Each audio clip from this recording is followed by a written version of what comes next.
everyone. Thank you very much for joining us today. Welcome to ChemPhysChem's very first virtual symposium, which is dedicated to CO2 reduction. My name's Kira Welter. I'm one of the editors of ChemPhysChem, and it's a great pleasure for me and for the whole editorial team to be able to host this event today.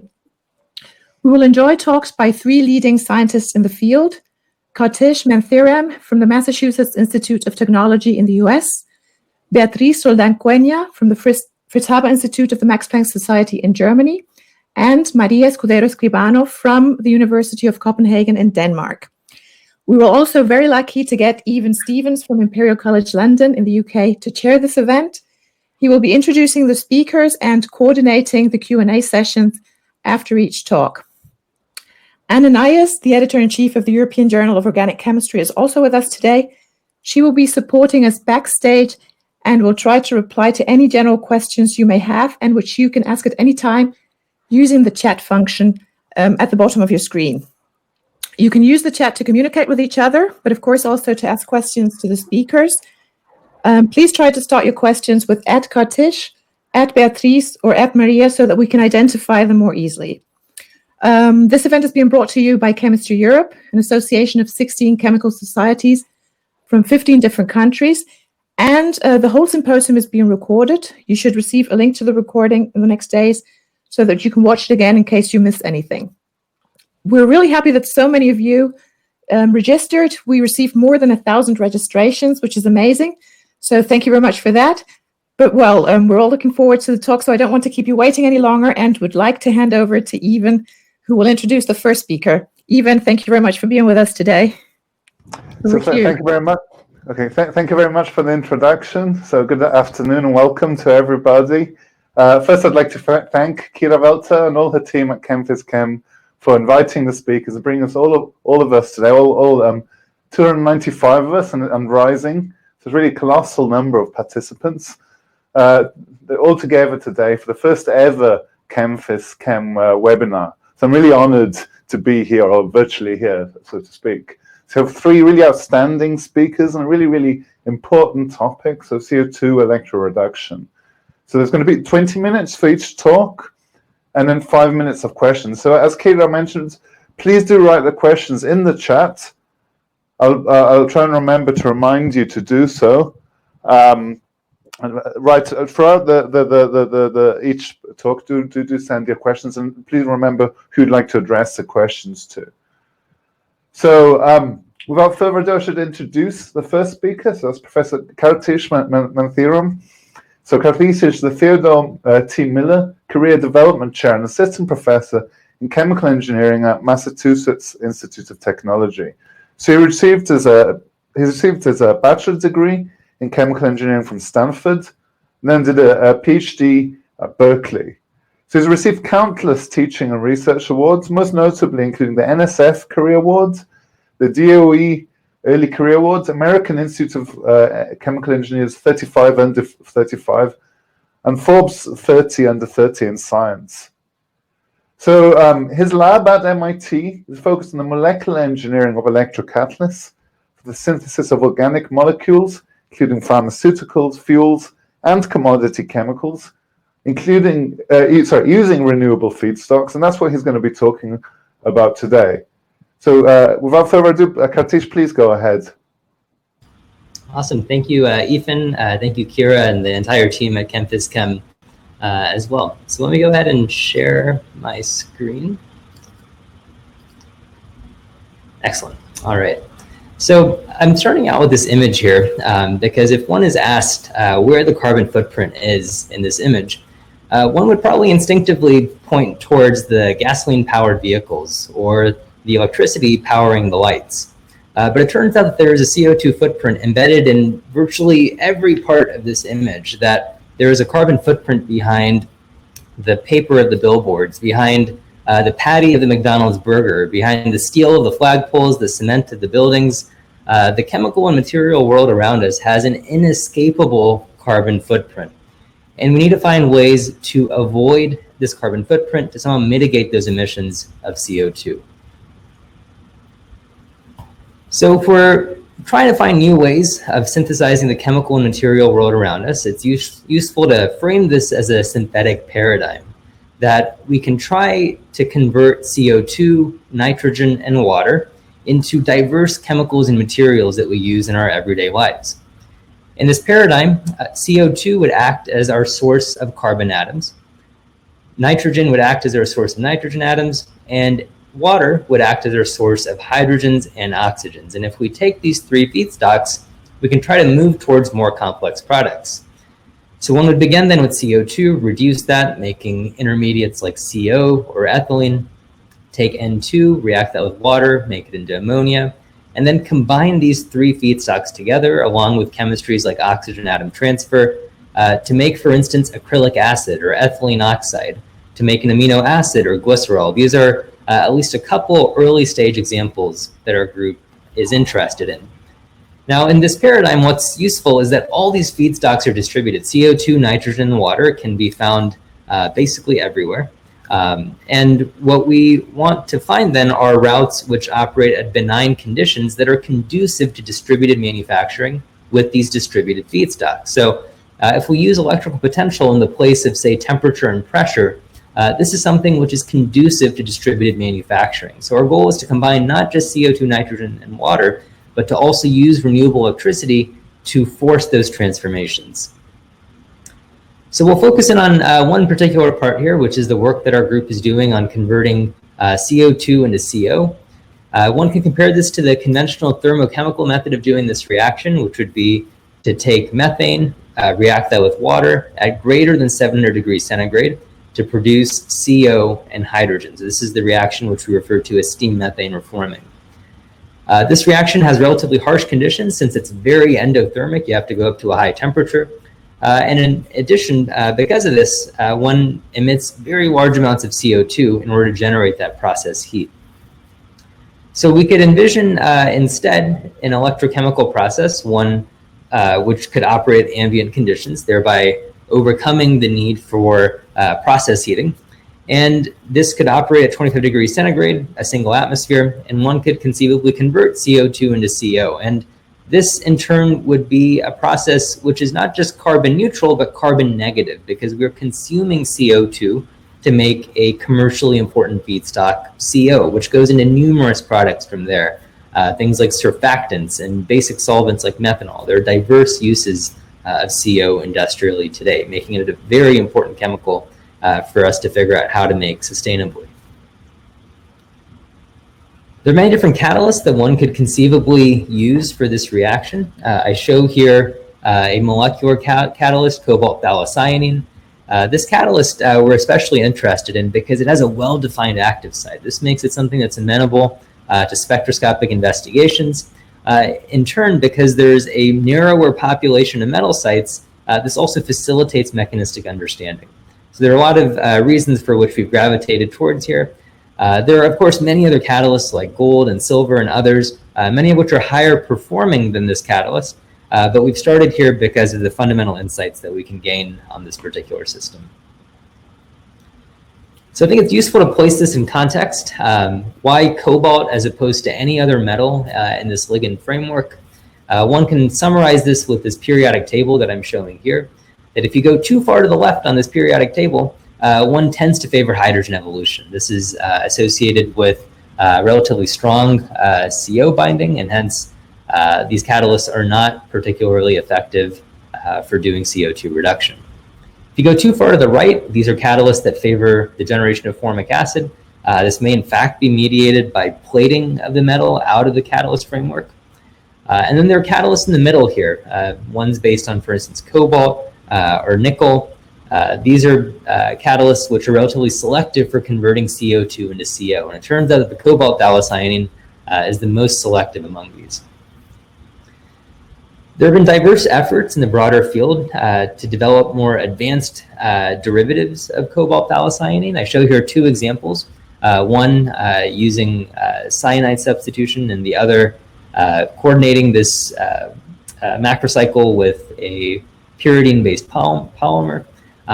What we are doing in our work is to step back and to try to understand the cobalt phthalocyanine itself. There are many unanswered questions which can help to then further understand many of these more advanced efforts to make even more selective and active catalysts compared to the bare cobalt phthalocyanine alone. So we're starting here with just trying to better understand the mechanism of the cobalt phthalocyanine. So in our earliest work, what we recognized is that when we deposited the cobalt phthalocyanine catalyst and we looked at this electrode with a microscope, we could actually physically see crystals on this substrate, and that's shown here on the left-hand side. Each of these is a macroscopic aggregate of cobalt phthalocyanine. Cobalt phthalocyanine is quite liable to aggregate because it's a planar macrocycle. It stacks up like sheets of paper. The metal in one macrocycle coordinates the nitrogen in the next, and you get these diagonal stacking aggregates that ultimately end up making a crystal. And these are very typical deposition conditions in the broader literature. So it turns out that this sort of crystallization and aggregation, even though it may overall for the electrode lead to a good current density, that we're perhaps not getting maximum utilization of the catalyst. And so what we did then is simply dilute the catalyst and load it at a lower loading. And what we find is that at these lower loadings, these aggregates disappear. And this is something that's shown not just through the electron micrographs, but that one can also realize through kinetic analysis of these catalysts, that we can see now that these are in fact isolated sites. That's something that I'll show in just a few slides. So our physical picture now is that we have isolated sites, and that this is something which is relatively enabling for kinetic studies. So what we can do here first is see what the physical consequences of this lower loading of the catalyst if we optimize for turnover frequency instead of current density, which is the usual way in which these catalysts are probed. So here on the y-axis, I have turnover frequency for CO, and on the x-axis, I have catalyst loading. And you'll see that as I go to lower and lower loadings, the turnover frequency, which is the number of CO2s converted to CO per active site per second, that this increases dramatically. And so historically, the sorts of loadings that were used, which I showed a moment ago, around 10 to the minus 9 moles per centimeter squared, one would get a turnover frequency of, say, 1 to 10. And this is then the historic limit for a heterogenized catalyst, heterogenized molecular catalyst doing CO2 reduction in an aqueous environment. But if we further reduce the catalyst loading, you can actually get a dramatic enhancement in the turnover frequency, up to about 100 turnovers that we observe here. So it's important to emphasize, though, that this is something which comes at the expense of current density. So if you're trying to make the world's best electrolyzer, this insight by itself doesn't tell you much, other than that one is not maximally utilizing their catalyst at the typical loadings that are used. There are many innocent bystanders. Perhaps only 1 in 100 or 10 in 100 of the catalysts are actually being utilized. The rest have inaccessible active sites that make them be bystanders for this reaction. So one can look at this finding of turnover frequency at not just one potential shown here at minus 0.73 volts, but at a wider range of potentials. I think this is important just to get a sense of how this catalyst behaves as a function of potential. And you'll see relative to the highest turnover frequencies that have been previously reported in the literature, this sort of low loading, high dispersion limit does in fact lead to higher turnover frequencies at a wider range of potentials. So this is something which is very important for trying to kinetically probe this catalyst. One needs a catalyst which is not transport limited in order to understand the mechanism by which it conducts that reaction without convolution from transport. So that is what's enabling of this sort of dispersion method. And so we wanted to understand this more deeply. We can sketch out here first what we know from the literature, which is a very basic catalytic cycle through which COPC would convert CO2 into CO. And we have here a resting state. This is based on what's been asserted previously in the literature, that COPC with nothing bound to it should be the resting state in the system. That the probable intermediate here is this bound CO2 with following a proton coupled electron transfer. And what we really want to understand is whether this step is a concerted proton-electron transfer in which the proton and electron move together to the CO2, or whether this is a sequential proton-electron transfer one in which perhaps an electron transfers first and then a proton transfers afterwards. And this is, for us, a very important step to fundamentally resolve, because it impacts how one would look in the future to accelerate the very basic steps of this reaction. So it turns out that if one looks out into the existing literature for this question, one would find a divide, and that's part of why we focused in on this step. There are a handful of papers showing that this step should be pH independent. Those are the citations that I show here in orange. And then there are a set of papers which assert that this step is pH dependent. So these are divergent observations. In one case, if this is pH independent, we don't expect a proton to be transferred in the RDS. It should just be an electron transfer. In the other case, if it's pH dependent, we expect that this should involve a proton transfer in the rate determining step. So there are divergent expectations based on different parts of the literature, and we wanted to try to resolve that in our own work. So the typical way of looking at this problem is just to say that a rate of reaction is related to some reactant raised to some power n.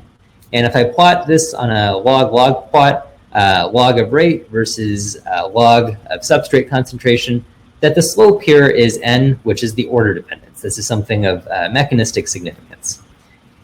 I could also, for instance, probe the Toffel slope on this catalyst. This is the rate, which has an exponential dependence on this factor m plus beta q, which is related to the number of electrons transferred before the RDS and during the RDS, m and q, as well as the transfer coefficient beta. This is then weighted by Faraday's constant and the potential that one's applying all over RT. And we can plot then the log of the rate versus the applied voltage. This linearizes the data. And the slope is the inverse of what we call the Toffel slope. So this is these are two pieces of mechanistic information that one would typically want to get from a catalyst of this sort. Now, what's usually assumed is that there are very simple kinetic limits, that the energetic changes are all small except in one rate determining step, and that there are no coverage effects as well. And what we really wanted to push back on here in this sense is that there can in fact be an interplay of multiple microkinetic steps. This is something which is routinely seen in thermocatalysis, where more complex mechanisms are sketched out and supported through the data, rather than just trying to push the system to a limit where a linear dependence is observed, which is often the case in electric catalysis. So this is just a realization that linearization of the data may be insufficient to pull out these more complex order dependencies. We wanted to more cohesively look at a more comprehensive set of kinetic data and use that to determine the mechanism at play. So the first sort of manifestation of this is to understand the mechanism as a function of catalyst loading. And this, I think, really helps to reinforce the importance of going to lower loading. So historically in the literature, shown in the black points here and in the red points on the far right-hand side, one has observed Toffel slopes that are relatively large for cobalt macrocycles. So for a perfluorinated cobalt thiocyanine, as well as the closely related cobalt tetraphenyl porphyrin. And these Toffel slopes essentially leave one with very little mechanistic understanding. But if instead you use the lower loadings that we have shown in our work, shown here on the purple trace, one can actually obtain a Toffel slope which makes sense of 120 millivolts per decade. If one then goes to a higher loading, reflecting what's typically happening in many literature reports, one finds a Toffel slope of 230 millivolts per decade. So we can see in our own hands how loading can obscure the intrinsic Toffel slope in the system. One can systematically chart this out. Here, plotting the Toffel slope as a function of catalyst loading, and you'll see it starts very high on the right-hand side, and as you go to lower and lower loadings, it comes down and plateaus at around 120 millivolts per decade. So this is, for us, an important realization in terms of how to probe this system in the kinetic limit.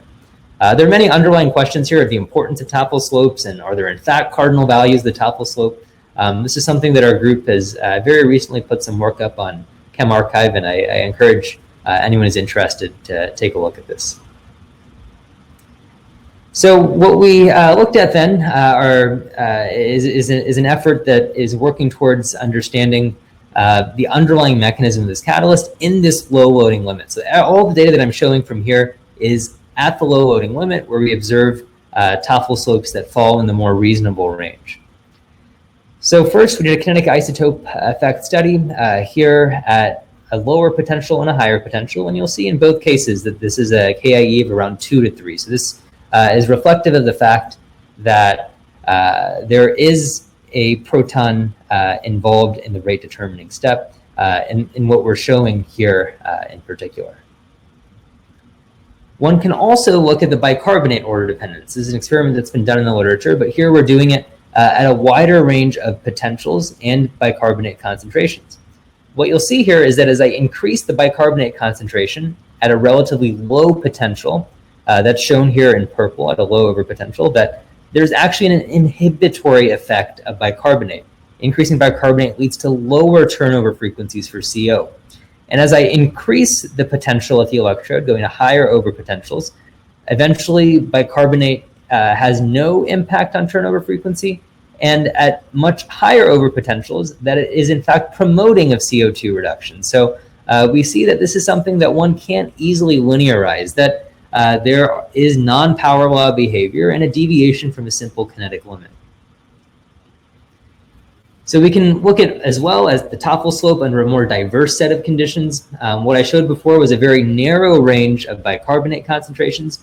We can instead remove bicarbonate entirely or go to a much higher concentration of bicarbonate, and we see different Toffel slopes. So it turns out that even something as apparently simple as a Toffel slope depends on bicarbonate concentration. So we can go anywhere from 86 millivolts per decade to 160 millivolts per decade. If we look at the CO2 order dependence, we see a slope which ranges from 0.7 to 1.03, depending on the potential. So at a lower overpotential, -1 volt versus SHE, we see an approximate first order dependence.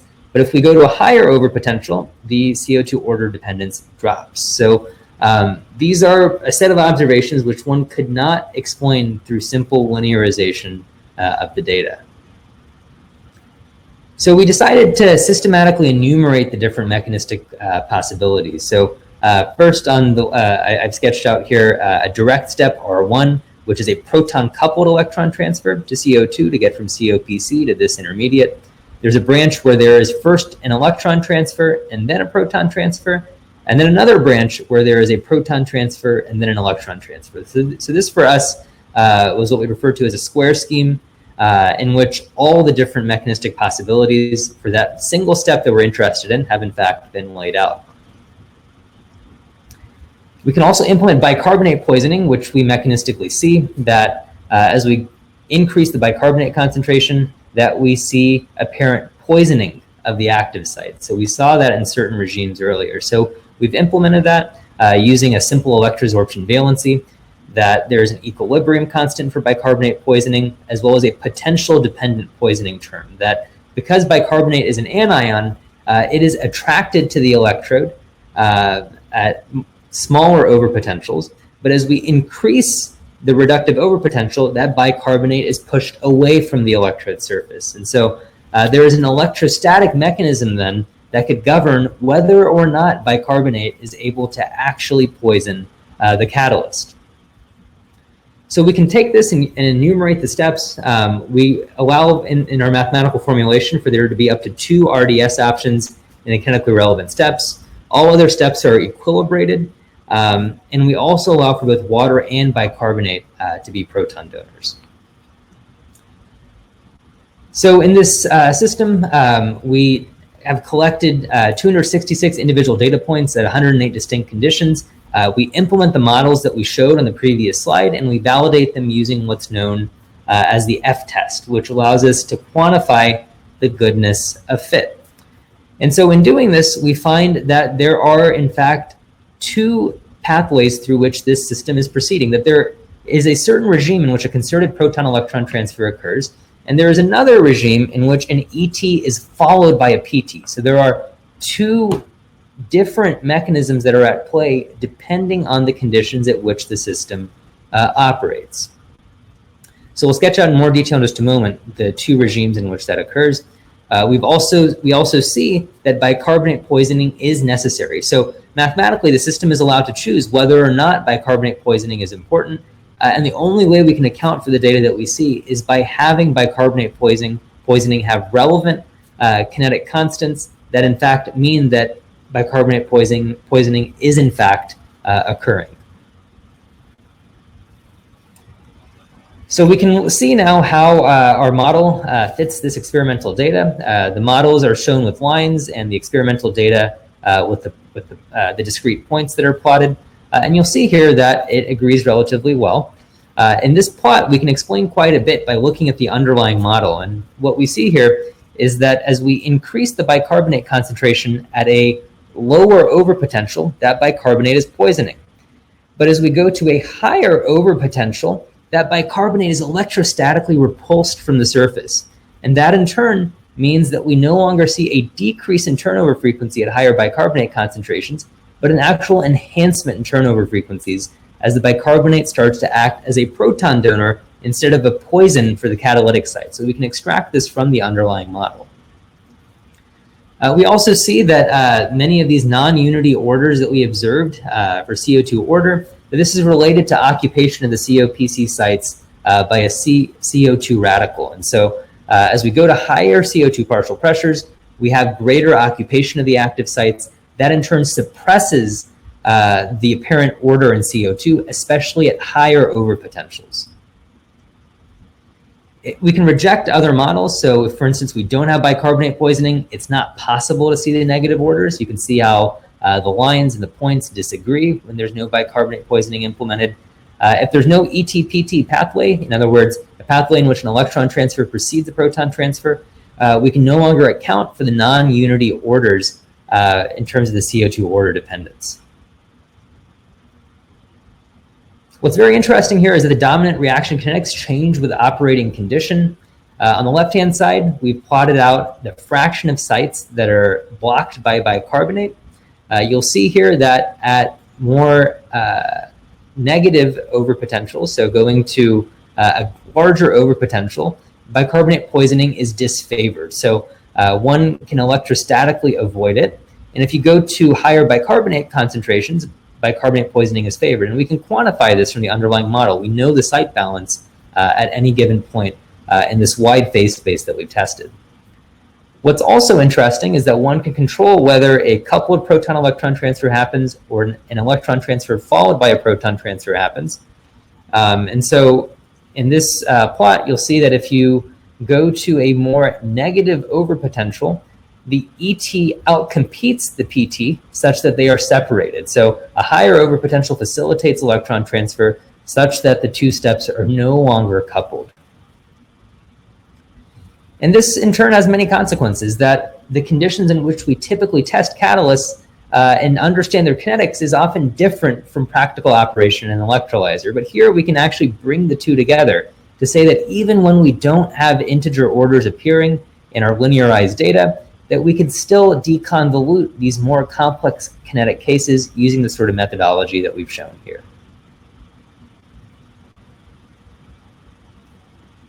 So just to wrap up here, what I want to emphasize is that understanding of loading is critical for understanding turnover frequencies, that one needs to really pay attention to whether these systems are aggregated and hence are not reflecting kinetically limited activity.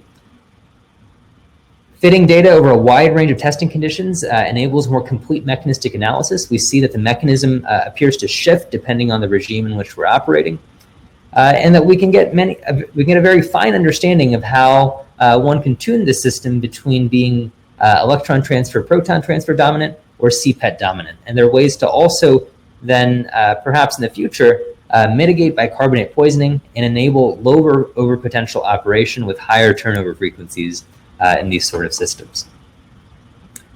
So with that, I'd like to thank the students and postdocs who did this work. Joy Zheng especially worked on the kinetic analysis that I've shown here, which is some of our newer kinetic data.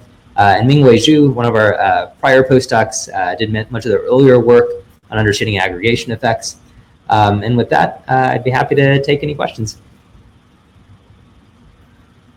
So thank you, Karthish, for really pedagogical talk, actually. I think it's the insight you give is actually not only really important for CO2 reduction, but also for all kinds of electrochemical reactions. So we've got quite a few questions coming in, as I'd expect, actually.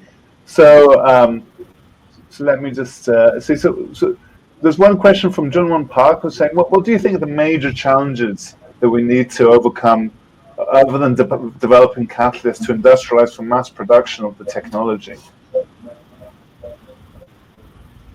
Yeah, I think there are many encouraging effects in the broader community on creating gas diffusion electrodes and higher current density electrolyzers for CO2 reduction. I think for someone like myself who started in this field around 2012 or 2013, when these sort of practical demonstrations were rarer and generally lower performing, it's very nice to see all that progress being made. Very little of that is in our own hands. There are other groups that are much better than we are at GDE design and electrolyzer design. So that's been good to see.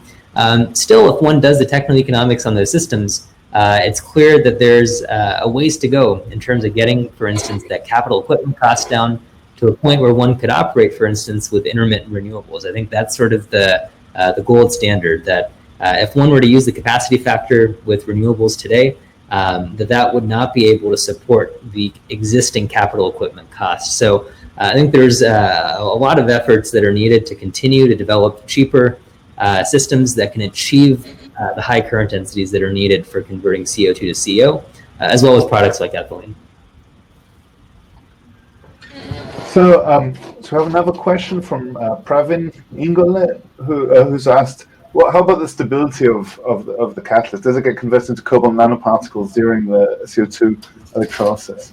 Yeah, so there's a set of studies out in the literature doing X-ray absorption spectroscopy on these catalysts. And what's very interesting is that while catalysts like cobalt phthalocyanine don't appear to decompose, there are others like tin phthalocyanine and related ones which will in fact plate out. So one has to pay very close attention, depending on the metal that's one's using, as to whether or not this kind of reductive plating out occurs or not. There are also other complexes which are prone to have the ligand become functionalized. So in phthalocyanine case, we don't believe that's occurring, but there are related systems, porphyrin-based systems, where it is believed, and there's good evidence to support the fact that the ligand itself can also undergo a reaction under these conditions.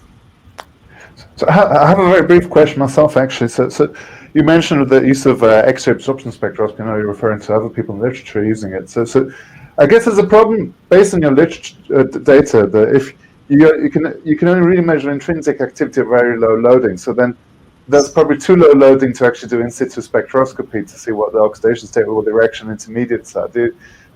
Have you done any in situ spectroscopy? Do you know how you can get around these two effects? Yeah, Ifan, you've honed in on the most important point in this entire system. And I would very much pose this as a challenge to the community, because we ourselves have not been able to resolve this. So the loadings that we're operating at, where the kinetics are very clean and observable and not transport deconvoluted, are loadings that are not amenable to the typical X-ray absorption spectroscopies and other methods that one would want to do in situ.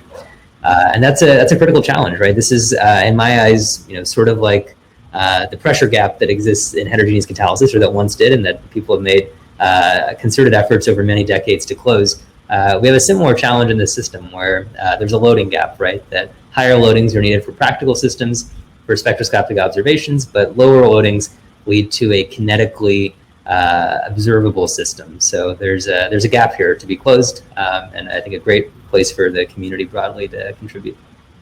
Okay, thank you. So I have another question now from Yagyal Regmi from Manchester Metropolitan University. So he's asking, could you briefly explain how you're extracting the Tafel slopes? Are you using an algorithm to find the minimum slope, or are you just eyeballing the onset region of the polarization curve? And similarly, how do exchange currents change with catalyst loading? Yeah, fantastic question. So if one looks at how Tafel slope analysis is usually done, it's exactly what is implied in the question, which is that one does just eyeball it. And that's historically what our group has done as well, right? We look for the linear region, we fit to it, and we say, okay, this looks all right. We ourselves have felt uncomfortable with doing this. And so in the last year or so, we've been working on developing an algorithm which enables automated analysis. So what the data that I'm shown in the slides here do not reflect that. It's data that we collected prior to that. But we have a toolkit which is now posted on ChemArchive which enables unbiased determination of the top slope. So it's definitely something that I encourage looking at. We want to understand better the breadth of the utility of this, but so far we've only applied this to CO2 reduction in our own work. Okay, great. And like I mentioned before, I'm sure it's very useful to all kinds of reactions. I think that often the Tafel slopes are overused in the literature. So it's, yeah. Yes, there are many pitfalls with Tafel slopes, and so I really echo what you're saying, Ifan, that they're very dependent on conditions, and there are many non-idealities which push Tafel slopes around. So they should only really be taken as one piece of information in a broad context and not be over-interpreted. So I think that's part of what our sort of this new algorithmic toolkit that we've developed suggests, is that there may not be the sort of preference for cardinal Tafel slopes that we often say there is, right? Like when we're collecting kinetic data, we're often looking for a value of 40, 60, or 120. And if one looks broadly at the CO2 reduction literature, it appears that there may not really be a preference for cardinal Tafel slopes. There's very little peaking at the cardinal values if one looks at, say, 100 papers from the literature. So I completely agree with you, Ethan. So there's, I think, time for one last question. So Hussein Al-Majed, again, I'm sorry for any mispronunciation. He says, a great talk. Has your group considered a proton transfer from neighboring nitrogens in this catalyst? And in other words, can protons from neighboring nitrogens react with the carbonate anion?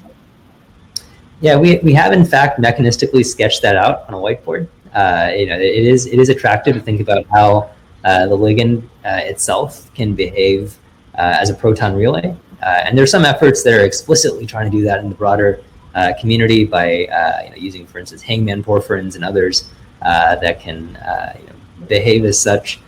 We have not yet been able to find direct evidence of this. So for us, remains a cartoon picture that's as of yet unproven. Another fantastic arena for spectroscopy to contribute in. But again, it's the same challenge that Ifan mentioned earlier, right? Which is that if you're at very low loadings where the catalyst population is uniformly engaged in catalysis without transport limitations, this becomes harder to observe. So if that gap can be closed, then this sort of question is one which I think is readily answerable. Okay, so thank you very much, Karthish. We should all give you a virtual applause. It's been a really fascinating talk. So I think we should move on now to the next speaker. So it's Professor Beatriz Roldán Cuenya. So Beatriz is director of the Interface Science Department at the Fritz Haber Institute in Berlin, Germany. So that's a position she's held since 2017. So she began her academic career by completing her MSc in physics in Spain, and then did a PhD also in physics in Germany. So she went on to do a postdoc at the University of California in Santa Barbara. And in 2004, she joined the Department of Physics at the University of Central Florida as an assistant professor before becoming a full professor in 2012. So in 2013, Beatriz moved back to Germany and became a chair professor of solid-state physics at the Ruhr University of Bochum. And then she moved to the Fritz Haber Institute. So Beatriz is associate editor of ACS Catalysis and serves in the editorial board of the Journal of Catalysis, the Surface Science, and the Chemical Reviews journals. And is also in the advisory committee of the Office of Basic Energy Sciences of the US Department of Energy. She investigates well-defined catalysts with a whole arsenal of different characterization methods. And so today we're just going to be seeing a small snapshot of her very broad and exciting research profile. She's going to be talking operando, structure composition, reactivity correlations during CO2 electroreduction. So without further ado, Beatriz, please go ahead.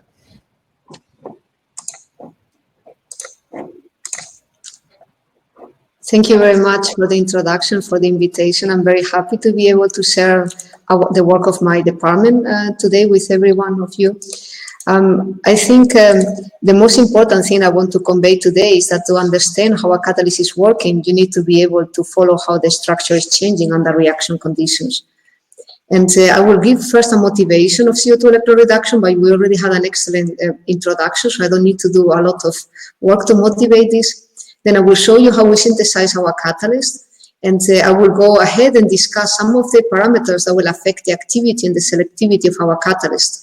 For example, the particle size and composition, the shape, roughness, defects, or the oxidation state. So as it was mentioned before, we want to go from CO2, ideally using renewable energy such as solar or wind energy, and we want to go from this to the production of high value products, for example, ethylene or ethanol. And the main idea will be that we want to control the selectivity of this catalyst, and we want to do it in a rational way. To do that, you can look at the earlier work from Hori, and you already find a problem. So when you're working with copper catalyst, just polycrystalline copper, if you change the potential, you see that the selectivity is changing. If you work at low over potential, you get mainly hydrogen. And if you go to the relevant potential, you can get the hydrocarbons, but these potentials are relatively high. So there is a need of lowering the over potential. And the beauty of this reaction is that if you change the catalyst structure and composition, and you also tune the electrolyte, you can modify the selectivity of your catalyst. So this is just an example from theoretical predictions, looking at what is needed. Why is copper so special? Why is the copper the only metal that is able to produce hydrocarbons and alcohols? If you look at the literature, there are some metals that make hydrogen, some metals that make formate, others make CO, but it's actually only copper, the one that makes significant amounts of hydrocarbons and alcohols. And this is attributed to the fact that copper has an optimum binding of absorbed hydrogen and absorbed CO. So we are going to try in my talk to make copper even better and to try to see what happens when I modify the structure and the composition of elements around copper. So first of all, there is a lot of literature already discussing beautifully many different parameters that affect the selectivity of CO2 electroreduction. For example, if you are working with surfaces or thin films, the roughness is very important. This has been shown to affect the activity.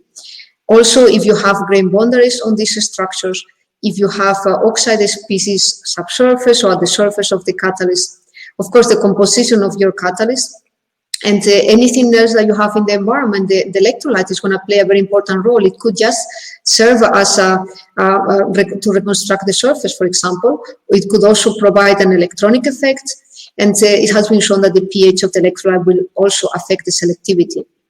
Even more, when you go to the nanoscale, you have nanoparticles, and you need to be considering that as a function of the particle size, you have specific sites at the surface, steps and kinks that are also going to affect the absorbate binding and also the binding of intermediates. If you play with the particle size and shape, you're going to affect all of this. So this is very complex. And to look at this and to try to get some understanding in my group, we started to work with model systems, but catalytically active. So we are synthesizing, in this case, nanoparticles based on colloidal chemistry. We can control the particle size and the interparticle distance. We can control the composition. And by doing this, we are going to be able to discuss structure reactivity correlations. In electrochemistry, it will be also interesting to be able to synthesize your catalyst also electrochemically. So for some of the studies that I will show you today, I'm going to demonstrate that you can synthesize very well-defined size and shape control, in this case, cubic structures, using electrochemical methods and using chlorine to stabilize the 100 facets. So to get started, what is the role of the particle size? I'm going to give you an example with zinc nanoparticles. So zinc is a metal that is able to produce carbon monoxide. And you can see here that with decreasing particle size, we can see an increase in the current density. This means an increase in the activity. So this is promising. So we can have a high activity for the high surface area material, in this case, the smallest zinc nanoparticles. The problem is the selectivity.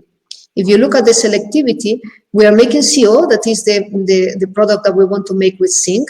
But if you go to particle sizes below 3 nanometers, you see a decrease in the CO selectivity, and you see the increase in the hydrogen evolution reaction. This is, in this case, our parasitic reaction. We don't want to make hydrogen in this process.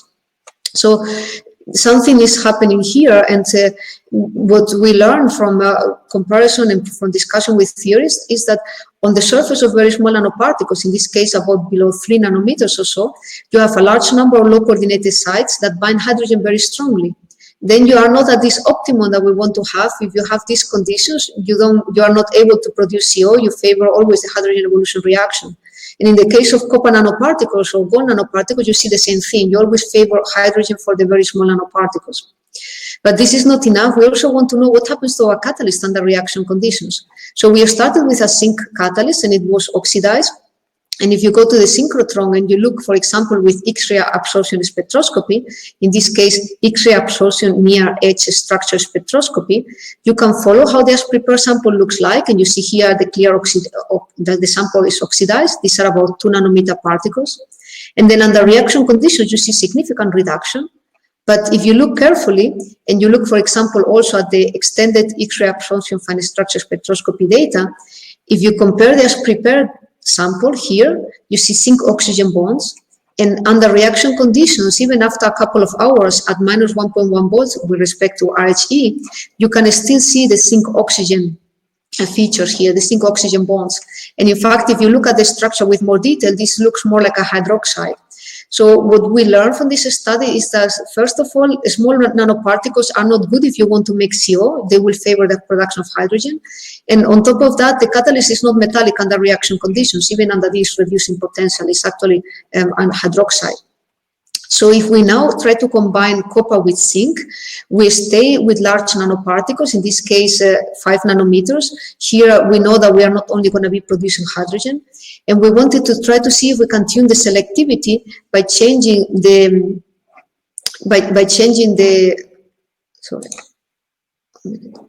sorry, I think I was not sharing the entire screen, sorry. So we can change the selectivity by increasing the content of zinc. So here you see that with increasing zinc content, we can see a decrease in the current density, so a decrease in the activity. If we look at the composition, we can see a very interesting trend. So with increasing zinc content, we see that again we favor the production of CO, and this is here also hydrogen that we are producing. But if you are in a concentration here between 10 and 50% zinc in these copper zinc nanoparticles, we favor the production of methane.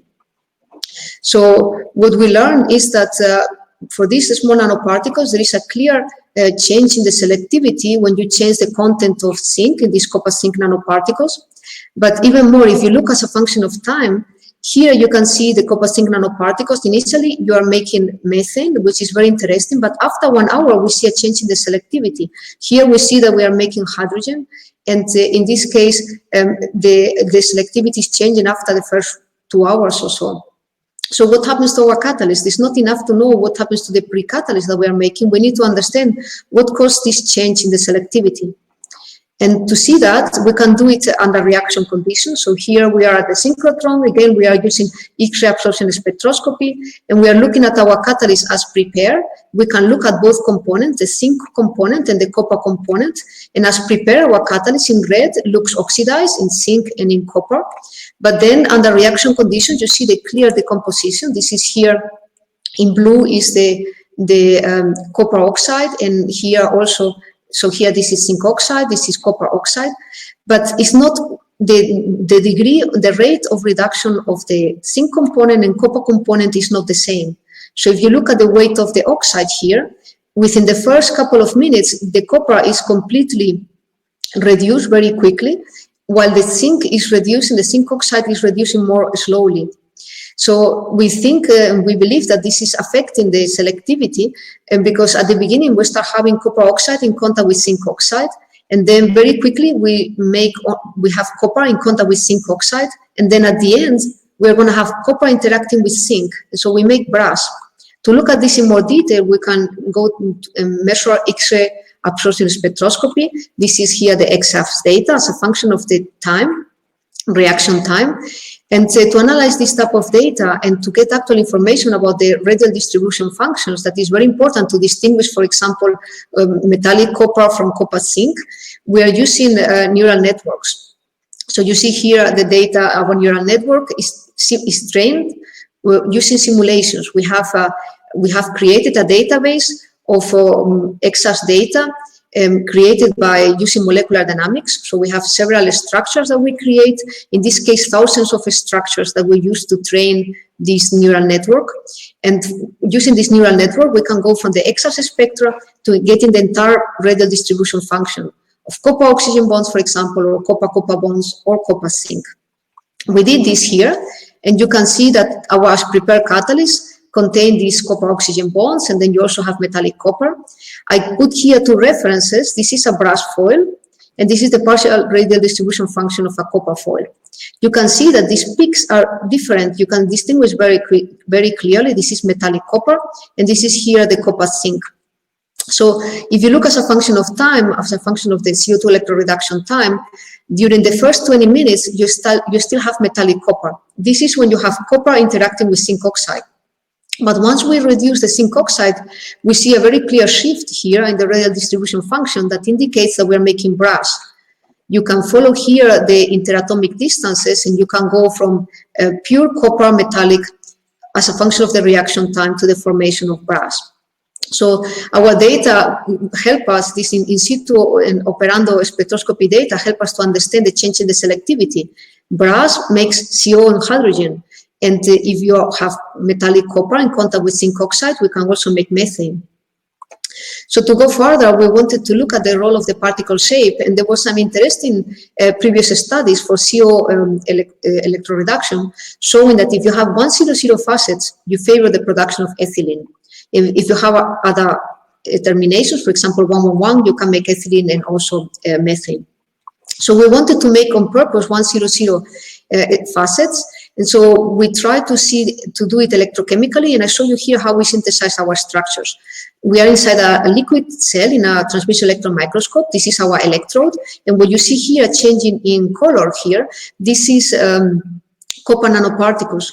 We have here a solution with that contains copper. We have chlorine that is going to help us to stabilize these 100 facets, and we are changing the potential, and you can see here that at some point we only get the cubic structures being stable. So this is for a certain potential how the synthesis looks like. All of this is copper, and then if you go to the right potential with the right concentration of chlorine, you only get cubic structures. So now I have synthesized in situ my catalyst. I have size control and shape control nanoparticles, and now I'm gonna go further and change the electrolyte. I don't want to grow anymore, so I remove this copper salt and I put my normal potassium bicarbonate electrolyte that I use in all my talk today for doing CO2 electroreduction. And then I'm going to apply the negative potential, and I'm going to see what happens to my initially beautiful cubes. So if you see here the data, you see first the mobility of the cubes. You see small particles being formed, so the cubes become unstable, they break up. We see dendrite formation, so you see mobility, breaking up of the cubes, the formation of smaller particles, and then these dendrites. And as I told you before, the selectivity is very strongly dependent on the structure of the catalyst. So what you make is only a pre-catalyst. It's actually very important to see what happens to this pre-catalyst under reaction conditions. And you see here how dynamic this is. How does this affect the selectivity? You see here the same cubes on a carbon paper support, and these are very large, in this case 600 nanometers or 200 nanometers, but there is a very clear size effect. In red is when we are producing CO2 electroreduction products, and in black is when we are making hydrogen. And so for the large nanoparticles, nanocubes, we make more CO2 electroreduction products than hydrogen. But if you go to smaller particle sizes, the cubes start to become more unstable, they break up, they form a lot of small particles, and they favor the production of hydrogen. So you see here the increase of the hydrogen production at the expense of the products that we want to make. So there is this structural instability is reflected on changes in the selectivity. So in the last part of my talk, I want to show you that we learn a lot about these 100 structures. They favor the production of hydrocarbons, and we decided to see, can we actually have these structures as a single crystal, and maybe we can pattern it, and maybe we are able also to stabilize a mix between metallic copper and copper plus. If you follow the literature, there has been indications that if you have a surface in which regions of metallic copper and copper plus, copper 2O, coexist under CO2 electroreduction conditions, maybe you favor the production of C2, C3 products. So we wanted to see this, and we use a single crystal to start to do this reaction, copper 100, and then we apply pulses. So the cathodic pulse is just the normal -1 volt with respect to RHE when we do the CO2 electroreduction. And the anodic pulse is going to be different, and we are going to go to certain anodic pulses in which we know that we are going to be oxidizing our surface. First of all, we want to know, are we really, from the CVs, you can already see that there are some peaks that correspond to the oxidation, but we want to see if we can assign this to copper 2O or copper O. And to do that, we have an electrochemical cell that is attached to our ultra-high vacuum system. So we can do the electrochemical reduction of CO2 here and then transfer in situ and use X-ray photoelectron spectroscopy to monitor the reaction. When you do that, we start first applying these pulses and we stop for 1 second at the anodic potential. You can see it here. And when we go to the potential where we know that we are oxidizing the surface, you can see here in the copper Auger data that you don't only have metallic copper, this is in green, but you also have a small amount of copper 2O, so between 16 and 20%. Now the question is, what happens if we go to -1 volt here only for 1 second? Does this copper plus remains at all? And the answer is yes. If you went initially and you had about 16 to 20% copper plus, you see reduction, of course, when you go to -1 volt, but it's not completely gone. You still see between 7 and 11% of copper plus coexisting with metallic copper. And this is going to be enough to make significant changes in our selectivity.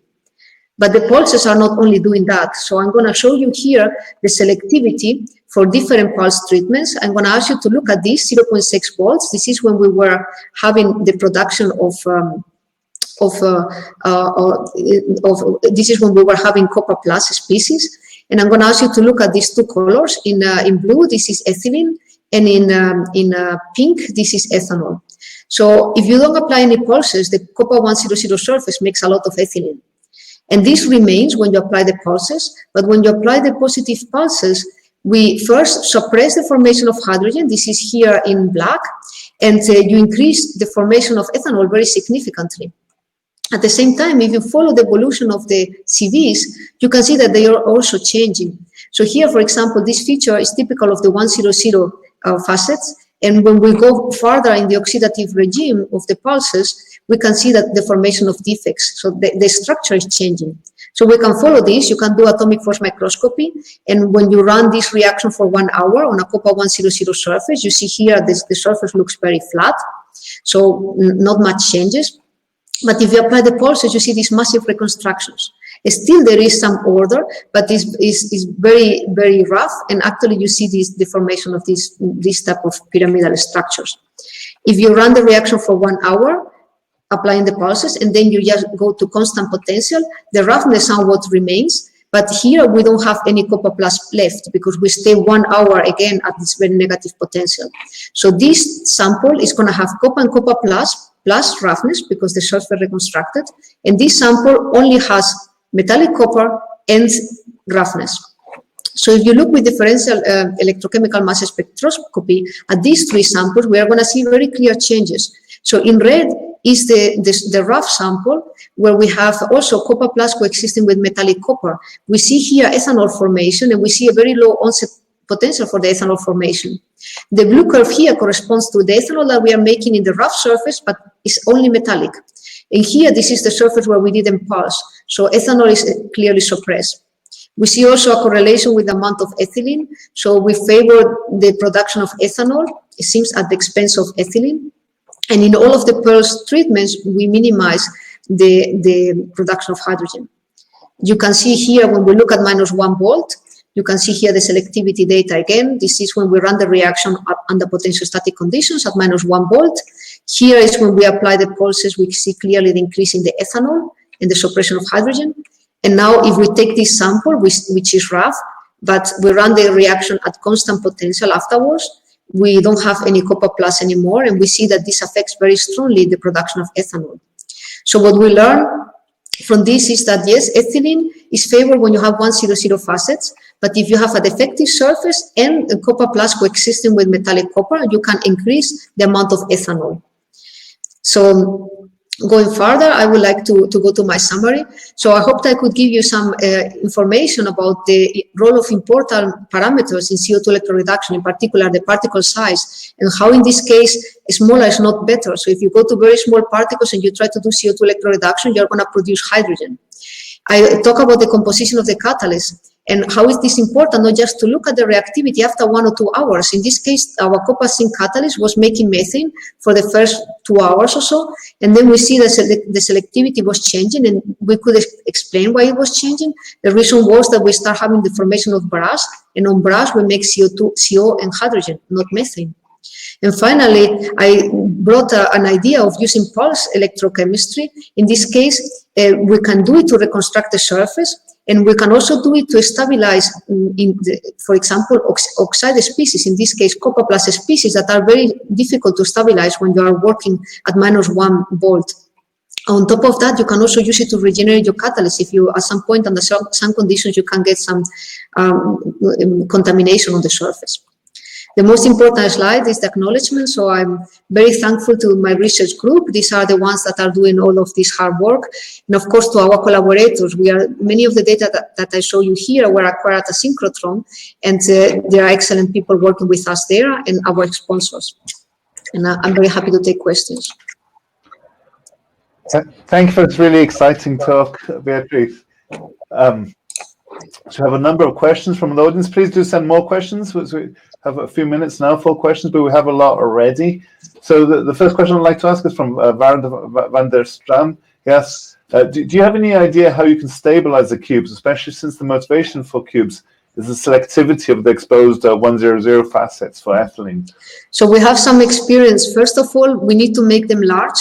So anything below 100 nanometers is very hard to stabilize. Second, we need to have chlorine in the electrolyte. So if you can deal with an electrolyte with a little bit of chlorine, then they are much more stable. We see that the cubes decompose when we lose the chlorine, and also when they become reduced, because initially they are not metallic copper, they are a mix of copper with oxygen and chlorine. So chlorine in the electrolyte plus trying to work not as low negative potential as -1 or -1 volt, but and also going to sizes larger than 100 nanometers. That's our experience. So would you say that the presence of this kind of chlorine or also iodine in general is more of a kind of morphological effect as opposed to kind of co-absorption? We have seen both, actually. We have seen, for example, iodine makes beautiful reconstructions on nanoparticles. But if you have iodine, you also see, for example, that you can stabilize copper plus species. And so, okay, you know, it's not one or the other. In many cases, we see that you see several effects. So when you get copper iodine as copper plus, and in the presence of iodine, copper plus is also more stable as copper 2O. We just published it recently in Angevante, so I think it's both. I don't think I remember the paper. Sorry. So we have another question as well. Is it from Benjamin Sharif? He's asking, can you comment on the mechanism assisting the recrystallization and reorganization of the electrocatalyst, leading even to the formation of dendrites? So what we see from the beginning is that we start losing the corners. So maybe I can, if later I can share the screen, but basically we see first the corners go, and these corners give rise to the small nanoparticles. And then it seems that it's interesting that the dendrites are forming. We believe that it's probably following lines of electric field. But this is something that we need to look into more detail. The dendrites basically are starting to form from the seeds of the pieces of the cubes that we are breaking. So first we see from the cubes, we lose the corners, then the corners give rise to these small nanoparticles, and then we see these leftover copper atoms and small clusters. They basically start to serve as seed for the growth of the dendrites. Okay, very interesting. How would you probe that if it's from electric fields, actually? Yeah, that's a good question. So at the moment, there are certain possibilities of trying to do that by ex situ, so by trying to apply on purpose electric fields on different directions. In situ, in the TEM, it would be much harder to do, but ex situ, you could in principle do it. We have not done it yet. Okay, thank you. So we have another question from Victor Mugel, who says, great talk, thanks. Regarding the copper zinc nanoparticles, to what extent is the shape of the nanoparticles similar when varying the copper to zinc ratio? So that's a very good question. When you use this inverse micelle encapsulation, normally you get spherical nanoparticles. especially if you have them on a weakly interacting support such as carbon. So in all cases, we did a very detailed atomic force microscopy investigations, and also we have data from cross-sectional transmission electron microscopy, where these are all spherical nanoparticles.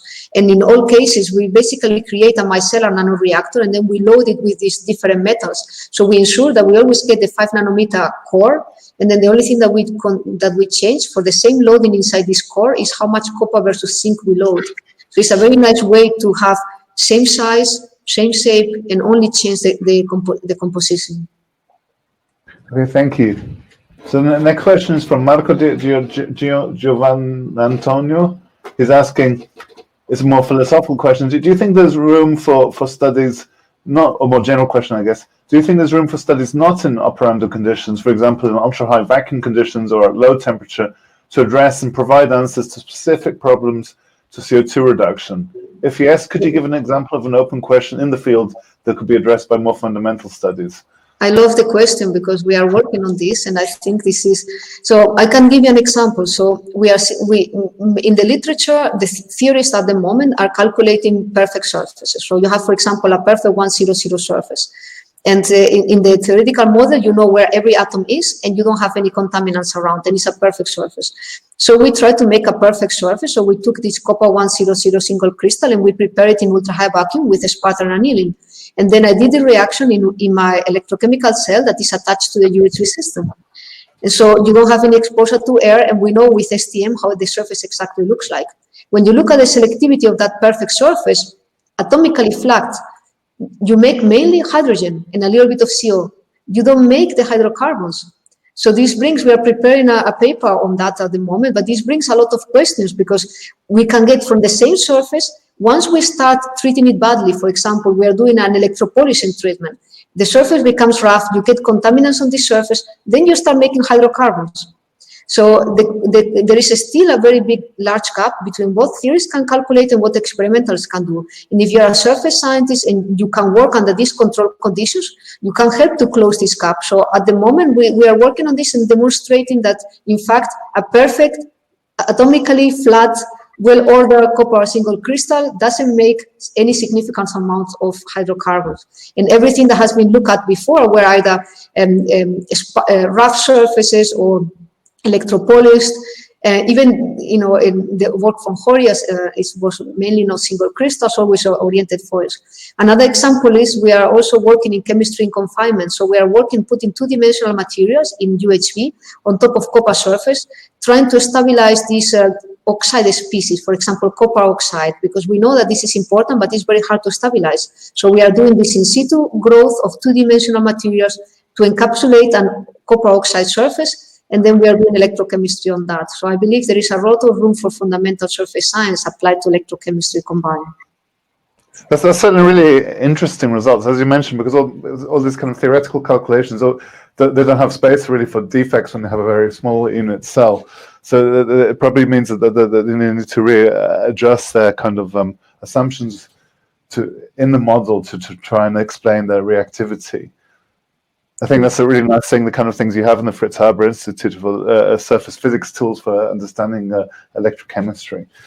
So I think looking at defects is key. So you said the right word. So we can, for example, for the person that was asking, we can do a scanning tunnel microscopy and do a spectroscopy on isolated defects, and then you can learn about the nature of this defect. And because you can combine the electrochemical cell with a UHV system, you can do the reactivity and play and change the density of these defects, for example, and see the selectivity is changing, and then try to go and do the spectroscopy. It's very hard to do any STM in situ after the reaction. We have some data, you don't get normally atomic resolution, so you have to match dirt, but you can still see the terrace and you can see major reconstructions. So we're also doing this in situ STM. Okay, I really look forward to seeing those results in detail. So, okay, I think we're probably running out of time for questions. We should move on to the next speaker. So, but again, we'll give you a virtual applause. There's a lot of attendees. It's 470 now online, so it's really good. Thank you. Thank you very much, Beatriz. I'm sorry, because at the beginning, I think I was not in full screen, right? I noticed too late. I should have told you, actually. Sorry. Yeah. I'm sorry about that as well. Thank you. Thank you very much. So for now, for the final, so certainly last but not least, we have a talk from Professor María Escudero-Escribano from the University of Copenhagen. So she's currently assistant professor there and lead of the nanoelectrocatalysis group. And she graduated in chemical engineering from the University of Extremadura in the south of Spain and obtained a PhD in chemistry from the Autonomous University of Madrid, also in Spain, in 2011. Then she carried on postdoctoral research at the Technical University of Denmark, where I actually had the pleasure to work with her, and then in Stanford University also, before moving to University of Copenhagen in 2017. So she was awarded the highly prestigious William Young Investigator Grant in 2018. It's like a Danish equivalent of a ERC. And she's received numerous awards in recognition of her early career achievements, including the gold medal of the European Young Chemist Award, the Princess of Girona Scientific Research Award, and the Clara Imavo Award. So her group investigates tailored electrochemical interfaces for renewable energy conversion and electrosynthesis of green fuels and value-added chemicals. As you'll see in today's talk, she's particularly strong proponent of electrochemical surface science. So without further ado, I'd like to ask Maria to go ahead. Thank you, Ivan. Can you hear me? I hope you can hear me. I can hear you, yes. Okay, great. So I will. I got word then that there was a problem with the connection, because I couldn't see you. But then now I'm happy I can see. Okay, great. Sorry. Let me then share my screen. Yes. So I start. Thank you, Ivan, for the introduction, and it is a great honor to join this first ChemPhysChem Symposium on CO2 reduction, and I want to thank, first of all, Kira and the rest of the organizers at the ChemPhysChem for inviting me along with Beatriz and Karthish. And it's a great honor to join you today. My name is María Escudero-Escribano, and I am an assistant professor at the University of Copenhagen. And today my talk will be about understanding well-defined electrified interfaces for renewable energy conversion with a focus in CO2 reduction. And I don't need to give a motivation to the talk, because we had excellent motivation from the previous speakers. So we are interested in converting renewable resources and decarbonizing the economy, and we can convert renewable resources by coupling renewable energy to electrochemical devices. For instance, produce green fuels like hydrogen. We can use this hydrogen to produce green, clean electricity in fuel cells, and we can also be able to convert renewable resources into value-added chemicals, and that's what we are interested in doing in my research group by means of electrochemical reactions that take place in devices like this one. So in the case of CO2 reduction is particularly interesting because we are able to produce interesting fuels and hydrocarbons by converting CO2 and coupling with renewable electricity, being able to produce interesting chemicals. And all the reactions that take place in these electrochemical energy conversion devices occur at the interface between the electrode, which is going to be our catalyst, and the electrolyte. So this image illustrates something that Beatriz said before, the fact that when we are studying these electrochemical reactions, this electrochemical interface is extremely complex, and we need to take into account everything that happens both on our electrode surface and also on the electrolyte composition as the reaction proceeds. So we are interested in understanding this electrochemical interface with the best detail possible, being able to also tailor both the structure of our electrode surface and the composition of the electrolyte. And if we are able to tailor these interfaces at the atomic and molecular levels, then we will be able to tune the activity, ideally stability and selectivity towards the reactions that we are investigating. And for that, we can combine different methods. And an example, a really great example was what Beatriz showed in the previous talk. So what we really want is to be able to get an insight into the electrochemical interface as the reaction occurs, and for that we need in situ and operando methods, so we can combine electrochemical techniques with the other in situ spectroscopic and synchrotron studies in order to get this information on the electrode-electrolyte interface. And this is something that will be desirable if we really want to design and develop better catalysts for different electrocatalyst reactions. So we are involved in different electrocatalytic reactions for renewable energy conversion and sustainable processes, such as oxygen electrocatalysis.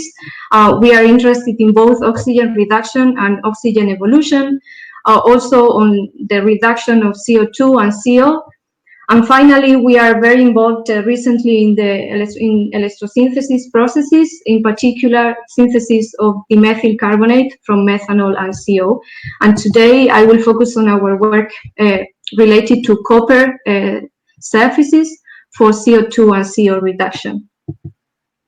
So definitely we don't need to motivate this, and I think that Beatriz already showed this figure. Copper is very special. And because it is out of the whole periodic table, it is the only monometallic catalyst that is able to go beyond CO. So we have certain metals that will produce mainly hydrogen. We have some of them, such as gold and silver, that are able to reduce CO2 to CO. And then some other metals are able to produce formic acid. But if we want to produce other fuels and hydrocarbons, we will have to use copper-based catalysts. And also, interestingly, depending on the structure of copper, we will have different selectivity towards different products. So what we want to understand is this electrochemical interface of copper with different electrolytes, and for gaining this understanding, model studies are very important. From the literature, and this is particularly from Ivan's work, we know that both the surface pre-treatment and the experimental conditions are very important and will affect the structure of our electrode. So the preparation of our catalysts in the case of model studies using, for instance, single crystals is crucial. We also know that the adsorption of electrolyte species and ion species will influence the structure and the CO and CO2 reduction. And also a recent work from Ib Korkendorf and Sebastian Horsch at DTU showed the influence of just the electrochemical cell. So just by, if you are in alkaline conditions and you work in a glass cell, there are certain contaminations that are going to affect your performance. And thus, for that reason, you need to avoid working in glass cell in the cases that you are working in alkaline conditions. So that was very inspiring for us. And then the work I'm going to show is focused on single crystalline copper, copper 111 and copper 110 in different electrolytes. In the case of alkaline electrolyte, we use a PFA cell, and all the work was done in the Hangis meniscus configuration.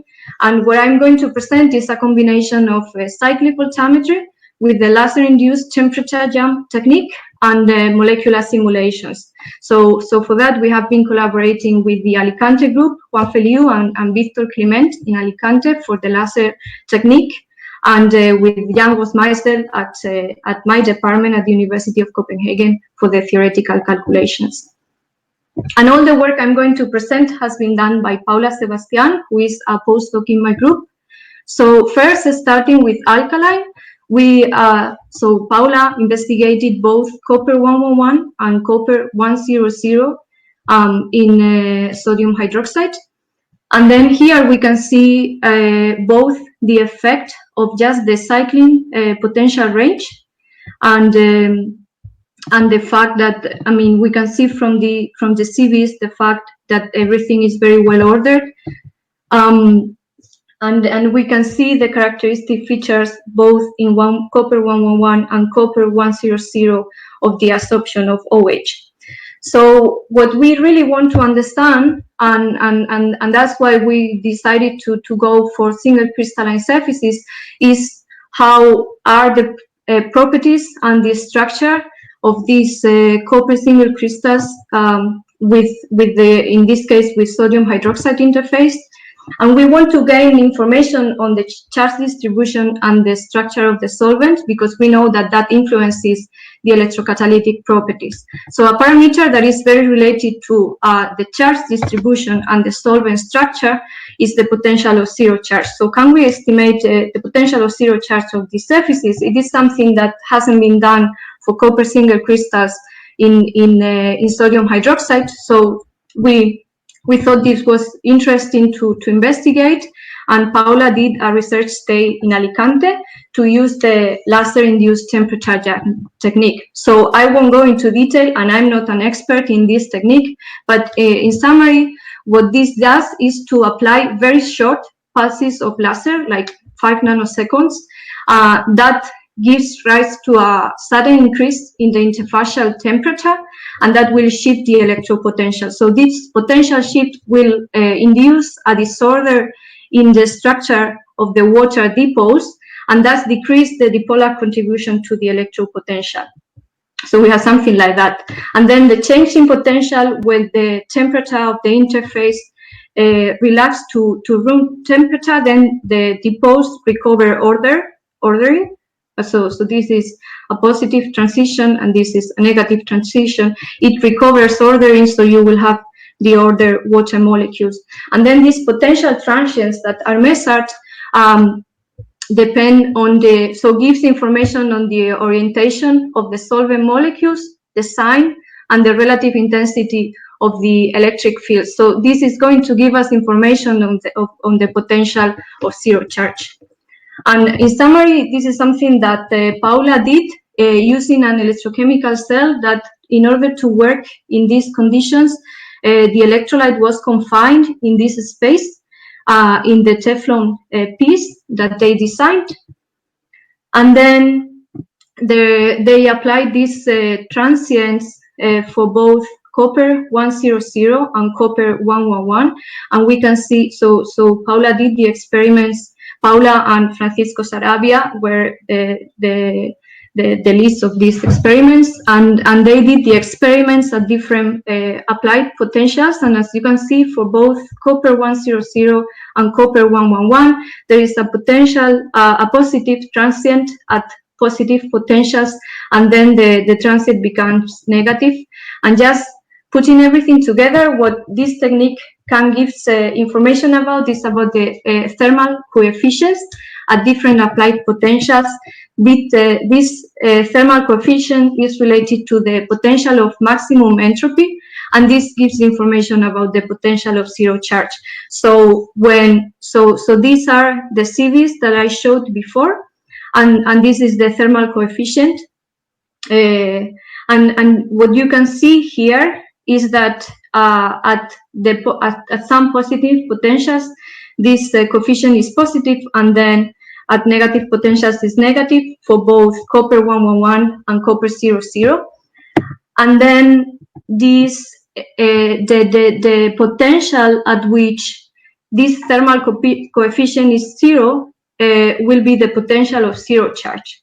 So interestingly, the potential of zero charge is related to the onset of OH absorption for both copper 100 and copper 111. And in summary, what this tell us is that actually this feature, which is a structure sensitivity, the OH absorption, is going to shift with the potential of zero charge. As you saw before, the potential of zero charge is very different from copper 111 and copper 100.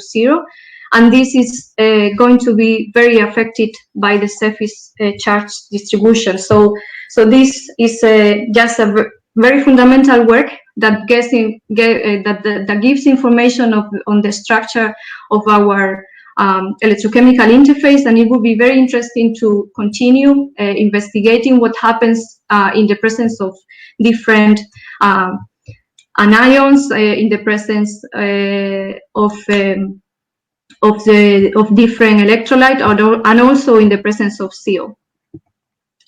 And this brings me to the second part of my talk, which is CO2 and CO reduction on copper, also single crystalline surfaces, and structure sensitivity and electrolyte effects. So as also Beatriz introduced, this CO reduction is structure sensitive, and the product selectivity will depend on the structure of the electrode and also on electrolyte effects. And given that CO is the key intermediate for the reduction of CO2 on copper, it's interesting also for some time of measurements easier to investigate CO reduction in order to gain an insight on the mechanism of this reaction.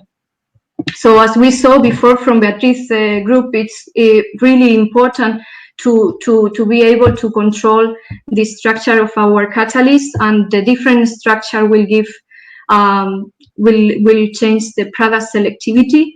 And this is something that we have seen both in recent and previous works by Mark Cooper and Hori regarding structure sensitivity, and also from theoretical calculations, and this is a recent work from Nuria Lopez's group.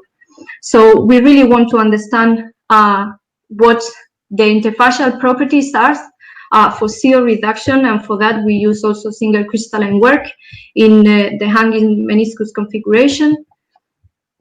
And then what I'm going to show, so what we were interested in is in studying the effect of having different conditions, potential range, and pH effect, and as well as electrolyte effect. So the questions that we want to answer is, what is the real Cepheids state condition prior to CO reduction, and how CO is going to modify the properties of our copper single crystalline electrodes.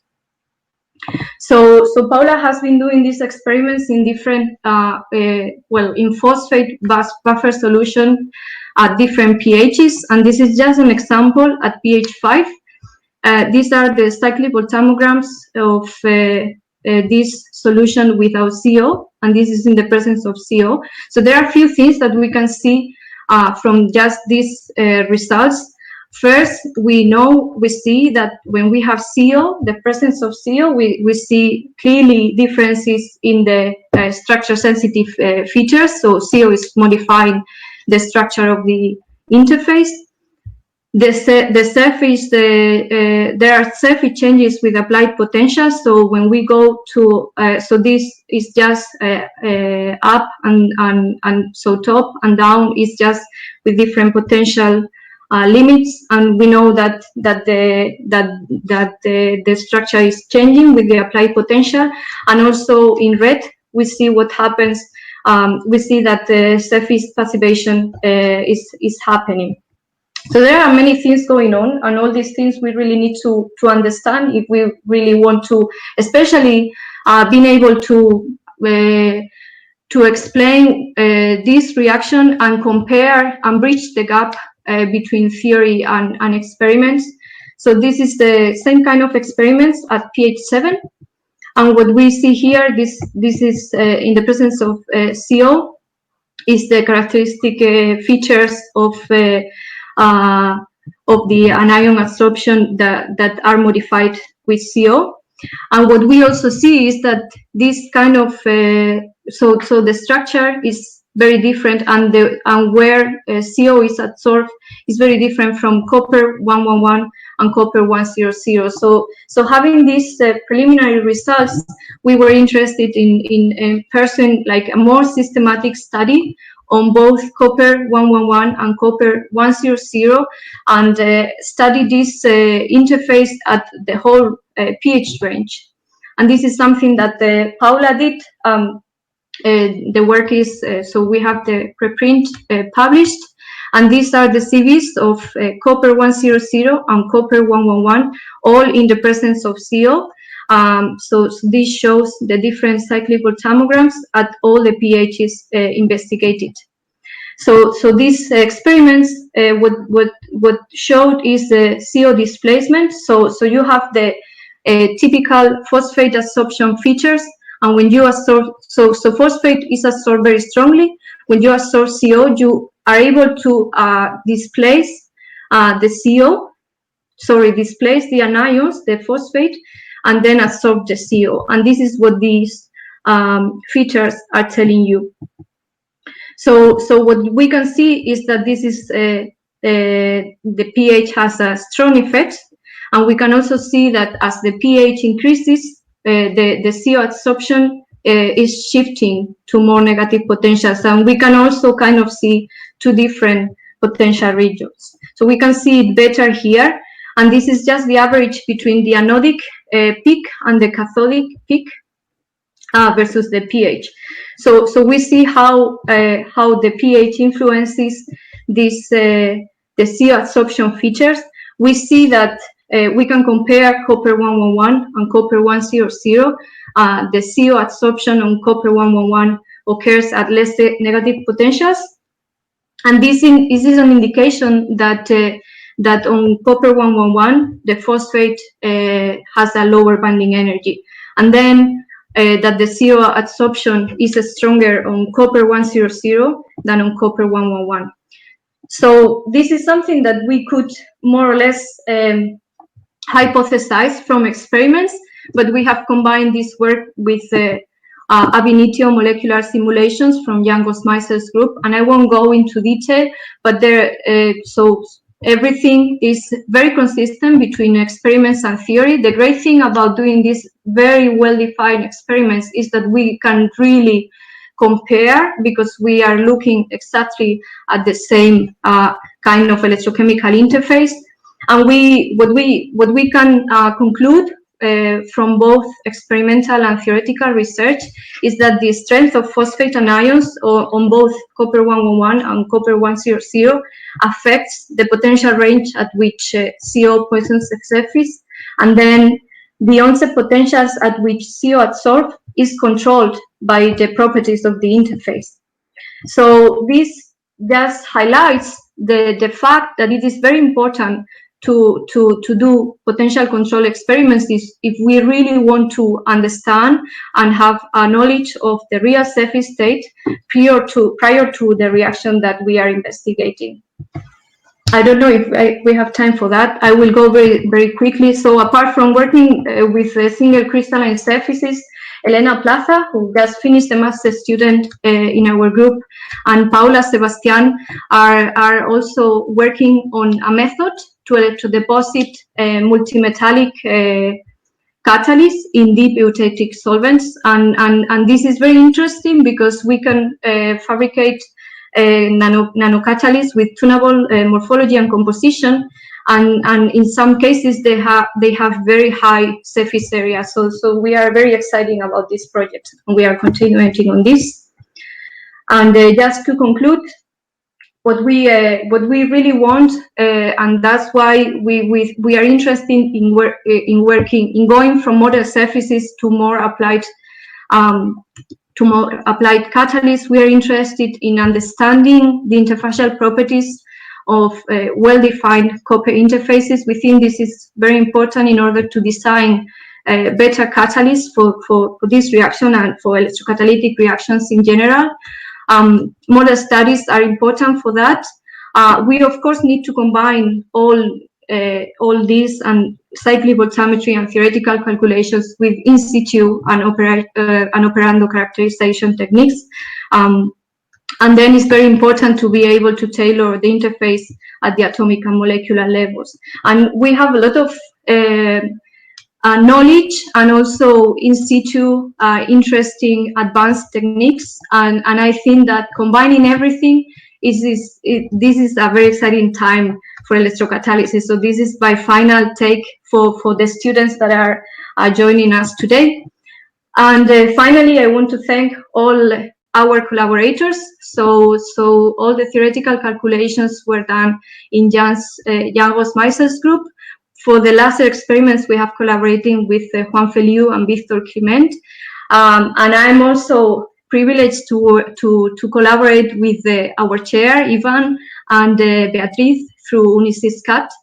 And the most important part, thank you to my group, this wonderful group of researchers that I'm privileged to work with on a daily basis, and especially to Paula, who has done most part of the work I've shown you today. Thank you.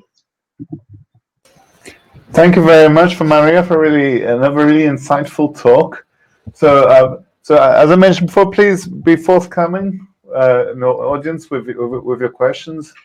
So the first question we've got is actually from Nakiran Aromosi, who's asking, Maria, how do these single crystals pre-treated before measurements? Did you apply electrochemical pre-treatment or heat treatment? Yes, this is a very good question, and so Paula spent some time to try to find a protocol. So it is all electropolishing, but very careful electropolishing in a stable potential region, until a stable CV is formed. And then we are also very happy to see that it is really compared to what you found, Ivan, with ultra high vacuum treatment. So the CVs look like they show these very nice characteristic features showing very good ordering. So with controlled electropolishing, we are able to do that. Paula is able to do that with her hand, which is also important, having good hands. Yes, you have to be a member of the single crystal experiments. I saw in some of the data you're showing, the voltammetric data, it looks like the anion absorption is more reversible in the presence of CO than the absence of CO. Why is that? I don't have an answer for that, but definitely this is something that the CV shows. When you have CO present, you have very nice reversible peaks. What this is showing is the displacement of the anion. So with the CO, so is like the CO adsorption indeed. So then CO is very reversible. And so another, I have a quite brief question. So I know Hari noticed that when you're doing CO absorption, that it was really sensitive to temperature. So that in his group, they had to go to 0 degrees Celsius to do CO displacement. Did you observe this kind of sensitivity to temperature? So as far as I am concerned, all the experiments have been done at room temperature, and all the results that I've shown are really reproducible. Sure. Okay. So this CO displacement, so CO is weakly adsorbed, but you can displace the anion. And then another question is, what exactly is the role of the deputestic solvent in making nanoparticles porous? Well, I mean, this this is I mean, you can control. So you can have very high porosity, but you can control the reaction conditions. I mean, the electrodeposition conditions and have very, very different morphologies.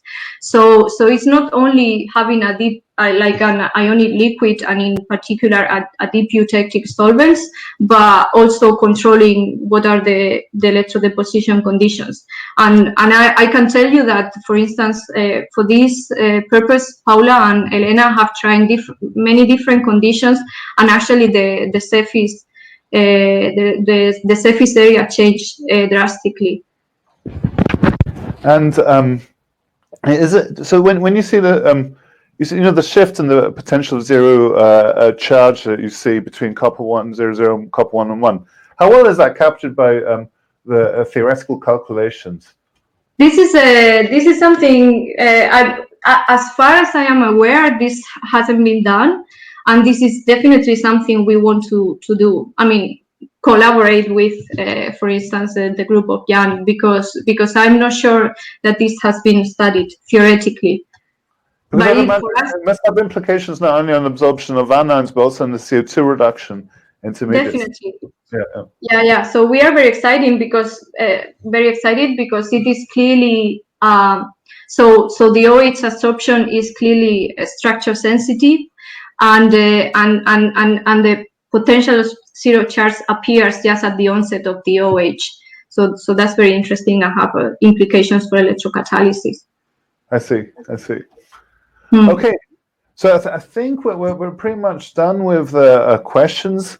We've got a lot of really nice compliments in the chat for all the wonderful talks, and I'll second those compliments as well. It's been really, really amazing. I would like to give you a virtual applause, Maria. Thank you.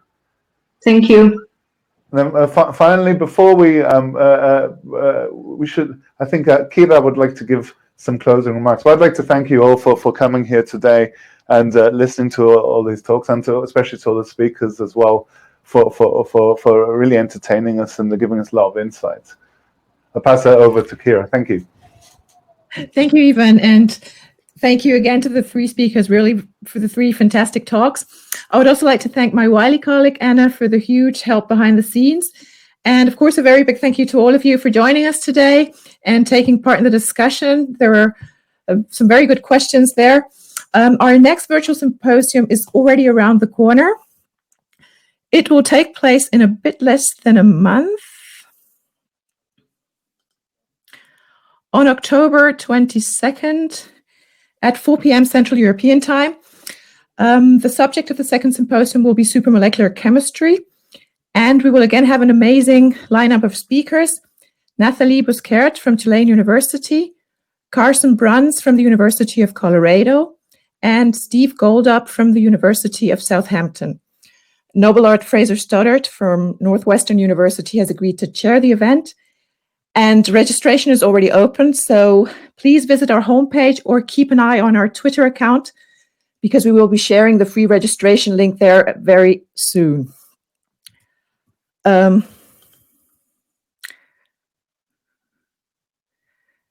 I share my screen? No, I didn't.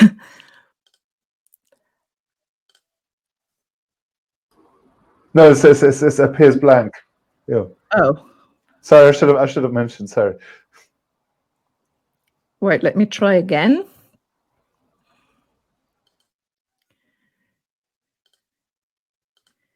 So can you see it now? Yes. Still appears blank. At least on my computer, I can't see it.